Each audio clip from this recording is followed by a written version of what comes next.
Hello. हम prepare कर रहे हैं गेट 2026। 10 सेक्शन है इसमें। तो मैं फर्स्ट सेक्शन मैंने लिया है नेटवर्क एलिमेंट। इसमें मैंने पॉइंट लिया है ideal voltage and ideal current source. Practical voltage source क्या होता है? Practical voltage source is a voltage source having some internal series resistance is called practical voltage source. Practical voltage source वो source होता है जिसकी internal resistance जिसमें connect होता है वो भी सीरीज़ में कनेक्ट होता है, तो उससे हम बोलते हैं practical voltage source.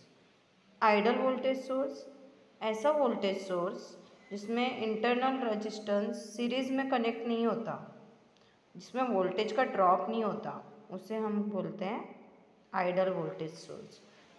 But real में ऐसा नहीं होता है। रियल में प्रैक्टिकल वोल्टेज सोर्स होते हैं। Voltage source and current source deliver the power to the load. Voltage source deliver power to the load and remain constant terminal voltage. But practically this is not possible because when value of load is increased then value of voltage is decreased. जैसे मैं यहाँ पे load बढ़ाऊँगी तो मेरा जो यहाँ पे voltage है वो धीरे धीरे कम होता जाएगा। अब मैं शॉर्ट में आपको एक्सप्लेन करना चाहती हूँ कि आइडल वोल्टेज सोर्स पहले मैं एक्सप्लेन करती हूँ। आइडल करंट सोर्स है ये। मैं आपको आइडल वोल्टेज सोर्स पहले एक्सप्लेन करती हूँ। जैसे मैंने इसे 5 वोल्ट दिया है और मैंने यहाँ पे इंटरनल रेजिस्टेंस कनेक्ट नहीं किया है। वोल्टेज सोर्स में इंटरनल रेजिस्टेंस जो कनेक्ट होता है वो सीरीज़ में होता है, और आइडल या प्रैक्टिकल जो करंट सोर्स होता है उसमें जो इंटरनल रेजिस्टेंस होता है वो पैरेलल में कनेक्ट होता है। ये दो डिफरेंट है। इसमें देखिए ये वोल्टेज सोर्स के साथ रेजिस्टेंस सीरीज़ में कनेक्ट है, इसलिए इसे हम कहेंगे प्रैक्टिकल वोल्टेज सोर्स। और इसमें सीरीज़ में इंटरनल रेजिस्टेंस कनेक्ट नहीं है, इसे हम कहेंगे आइडल वोल्टेज सोर्स। मैंने इसे 5 वोल्टेज दिया और टर्मिनल पे मुझे 5 वोल्टेज आउटपुट में मिला है। इंटरनल रेजिस्टेंस की जो वैल्यू है वो आइडल वोल्टेज सोर्स में 0 है।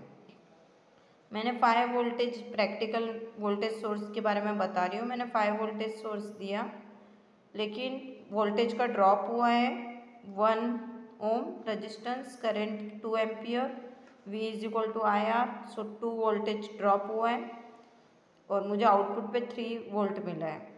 तो ये जो वोल्टेज का ड्रॉप हुआ है इंटरनल रेजिस्टेंस प्रेजेंट होने के वजह से, इसे हम कहेंगे practical voltage source. Ideal current source क्या होता है? मैंने 5 एम्पियर करंट दिया, इंटरनल रेजिस्टेंस की वैल्यू इन्फिनिटी है, ओपन सर्किट है, मुझे 5 एम्पियर ही करंट रिटर्न मिला है, तो ये हो गया ideal current source. Practical current source क्या होता है? मैंने 5 एम्पियर करंट दिया लेकिन 1 एम्पियर करंट इस रेजिस्टेंस में से होकर गुजरता है और 4 एम्पियर यहाँ से जा रहा है। करंट दो पार्ट में डिवाइड हो गया है। यहाँ पे रेजिस्टेंस की वैल्यू बहुत हाई होती है, तो जो ये इंटरनल रेजिस्टेंस प्रेजेंट होता है लेकिन करंट सोर्स के साथ पैरेलल में है, इसलिए हम इसे कहेंगे प्रैक्टिकल करंट सोर्स। अब हम यहाँ पे एक शॉर्ट देख लेते हैं। शॉर्ट में बताती हूँ। आइडल वोल्टेज सोर्स के लिए इंटरनल रेजिस्टेंस की वैल्यू 0 होती है। प्रैक्टिकल वोल्टेज सोर्स के लिए इंटरनल रेजिस्टेंस की वैल्यू बहुत ही छोटी होती है। आइडल करंट सोर्स के लिए इंटरनल रेजिस्टेंस की वैल्यू इनफाइनाइट होती है और प्रैक्टिकल करंट सोर्स के लिए इंटरनल रेजिस्टेंस की वैल्यू वेरी हाई होती है। Okay, so thank you.